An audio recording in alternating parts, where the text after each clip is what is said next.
ماں کی ان باتوں کا بیٹے پر یہ اثر ہوا کہ وہ اپنے آپ کو ایسا لڑکا سمجھنے لگا جو کسی اور کو تو مل ہی نہیں سکتا، حالانکہ اس کا ماڈل اور ڈیزائن عام دیہاتی لڑکوں جیسا تھا اور اس میں کوئی فالتو چیز فٹ نہیں کی گئی تھی۔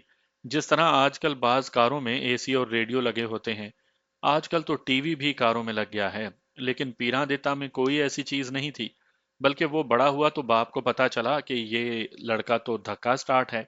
18-19 سال عمر میں تو وہ بالکل ہی نکما ہو گیا۔ اچھے کپڑے پہن کر گھومنے پھرنے کے سوا کوئی کام نہیں کرتا تھا۔ باپ اسے صبح جگاتا تو وہ اٹھتا نہیں تھا، وہ اٹھتا تو باپ اسے کھیتوں میں چلنے کو کہتا تو وہ ٹال مٹول شروع کر دیتا۔ باپ بازو سے پکڑ کر گھسیٹتا تو ماں اس کے دفاع میں آ جاتی۔ بچہ ہی تو ہے، یہ الفاظ اس کی ماں کے زبان پر رکھے رہتے تھے۔ بڑا ہوگا تو سارے کام کر لے گا۔ اس بچے کی اگر 2 سال پہلے شادی ہو چکی ہوتی تو 3 نہیں تو 2 بچوں کا باپ تو ضرور ہوتا۔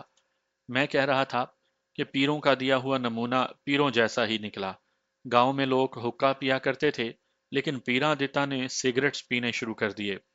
15-16 سال کی عمر میں وہ 25-26 سال کا پختہ مرد اور پہلوان لگتا تھا۔ ماں اسے گھر کا دودھ اور گھی پلاتی تھی۔ وہ فارغ اور نکما رہتا تھا، نہ کوئی غم نہ کوئی فکر۔ وہ کوئی بدماشی تو نہیں کرتا تھا، لیکن اس نے دوستی بدماشوں کے ساتھ لگا لی۔ گاؤں میں کوئی شخص بدماشی نہیں کر سکتا۔ ان کی بدماشی یہ ہوتی تھی کہ قبرستان کے تکیے پر اکٹھے ہوتے، چرس پیتے اور جوا کھیلتے۔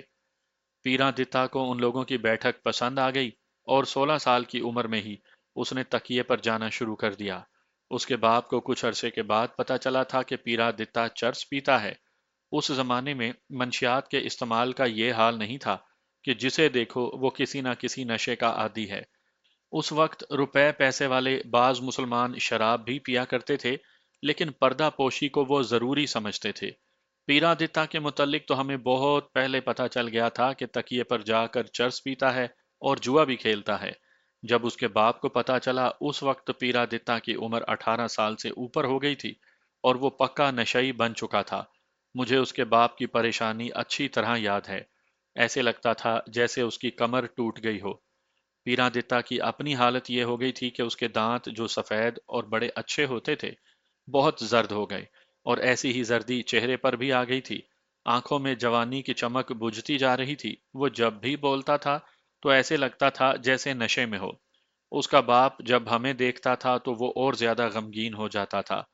اس روز تو باپ کی حالت ایسی ہو گئی تھی جیسے اس کا اکلوتا بیٹا مر گیا ہو، جس روز اسے لڑکی والوں نے رشتہ دینے سے انکار کر دیا تھا۔ یہ رشتہ بچپن میں طے ہو چکا تھا، منگنی نہیں ہوئی تھی، وعدہ ہوا تھا، جسے ہماری زبان میں زبان دینا کہتے ہیں۔ پیرا دیتا بڑا ہو کر چرسی بن گیا تو اس کے باپ کو کسی نے مشورہ دیا کہ لڑکے کی شادی کر دو، یہ آوارگی اور نشے سے باز آ جائے گا۔ باپ نے لڑکی کے باپ سے کہا کہ وہ شادی کا دن مقرر کریں، لیکن لڑکی کے باپ نے یہ کہہ کر رشتہ دینے سے انکار کر دیا کہ لڑکا بدماشوں اور ملنگوں کا یار ہے اور وہ چرس کا نشئی ہے۔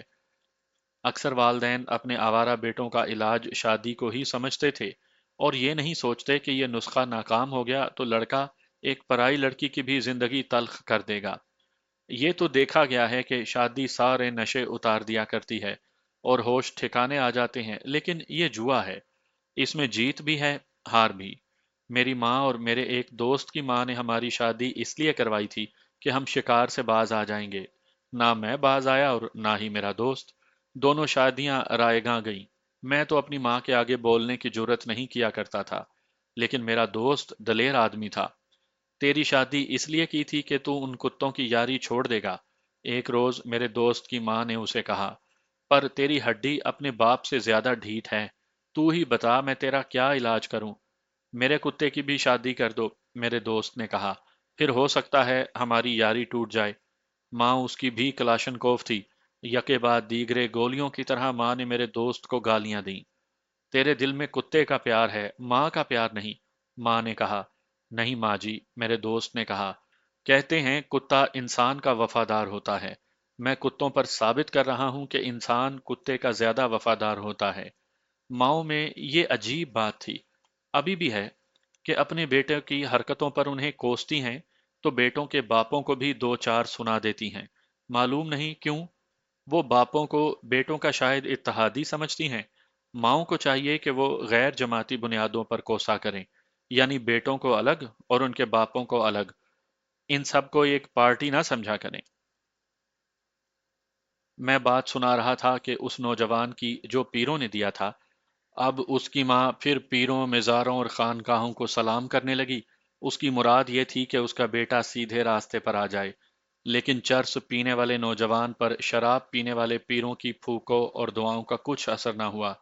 اس کے باپ نے ہمارے آگے رونا شروع کر دیا۔ ہماری شکار پارٹی پکی ہو گئی تھی، سب ہماری دلچسپیاں دیکھ رہے تھے، ہمارا دھیان بدماشیوں اور نشے کی طرف جاتا ہی نہیں تھا۔ ہم پر کتوں کا اور شکار کا نشہ طاری رہتا تھا، اور یہ نشہ ایسا تھا کہ ہم اپنے گھروں اور کھیتوں کے کام کاج جو ہمارے ذمے لگتے تھے وہ کرتے تھے۔ ہم اپنے باپوں کے برخوردار اور ماؤں کے فرما بردار بیٹے تھے، ان کا کہا مانتے تھے، لیکن اپنی دلچسپیاں دیکھ کر ہم ان کے ہر حکم کی تعمیل کرتے تھے، لیکن اپنے مفادات پر چوٹ نہیں پڑنے دیتے تھے۔ وہ جس کام سے روکتے تھے وہ ہم ان کے سامنے نہیں کرتے تھے۔ او میرے بیٹو، پیرادتا کے باپ نے ایک روز ہمیں کہا، اس چرسی کو بھی اپنے ساتھ لگا لو، اسے بھی ساتھ لے جایا کرو۔ وہ جتنا قیمتی کتا چاہے گا میں اسے لا دوں گا، اسے اپنے ساتھ لے جایا کرو، وہ تمہاری عمر کا لڑکا ہے، تمہارے چہروں پر جوانی کی چمک ہے، اور اسے دیکھو سوکھے کا مریض لگتا ہے، اسے شرم تو دلاؤ۔ ہم نے اسی روز اسے شرم دلانی شروع کر دی۔ اس کے باپ نے جب ہمیں کہا تھا کہ ہم اسے اپنے ساتھ لگا لیں تو باپ کے آنسو نکل آئے تھے۔ ہم نے پیراں دتا کو گھیرا اور کہا کہ جو لڑکی اس کے نام بچپن میں ہی بک ہو گئی تھی وہ بھی اسے نہیں ملی، اس سے زیادہ بے عزتی اور کیا ہوگی؟ اس کی ماں بھی میرے ساتھ شادی کرے گی، اس نے ایسی آواز میں کہا جس میں کوئی جان نہیں تھی۔ میرے ساتھ اپنے 3 شکاری دوست تھے، ہم چاروں نے اسے ذلیل کرنا شروع کر دیا۔ یہ بھی کہا کہ اس نے اپنے باپ کو وقت سے پہلے بوڑھا کر دیا ہے۔ ہم نے اسے ایسی باتیں بھی کہیں جو صرف کہی جاتی ہیں، یہ باتیں آپ کتابت نہیں کروا سکتے۔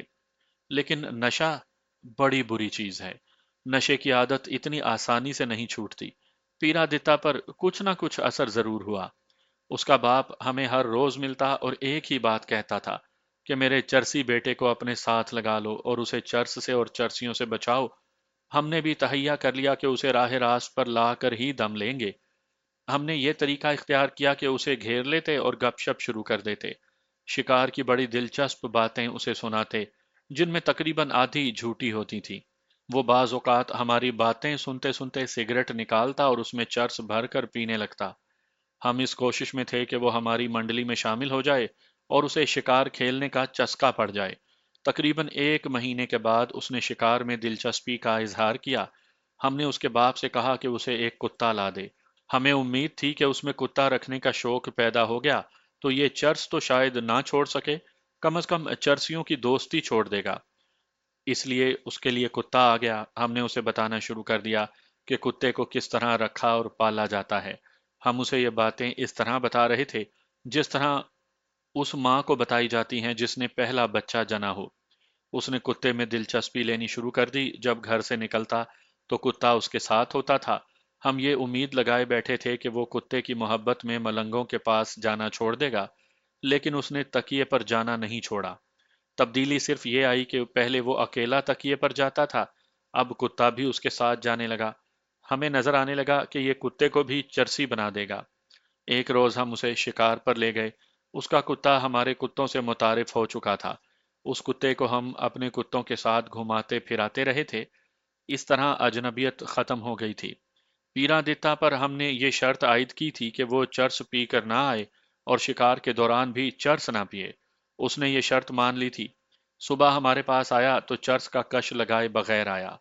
ہم چل پڑے۔ ہم سب کی ماؤں میں صرف پیرادتا کی ماں خوش تھی کہ اس کا بیٹا شکار کھیلنے جا رہا ہے۔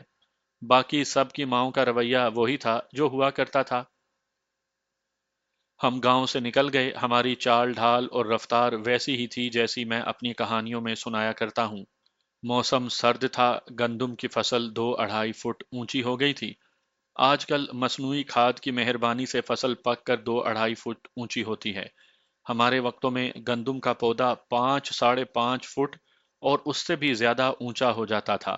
یہ قدرتی کھاد کی اور لوگوں کی نیت کی برکت تھی۔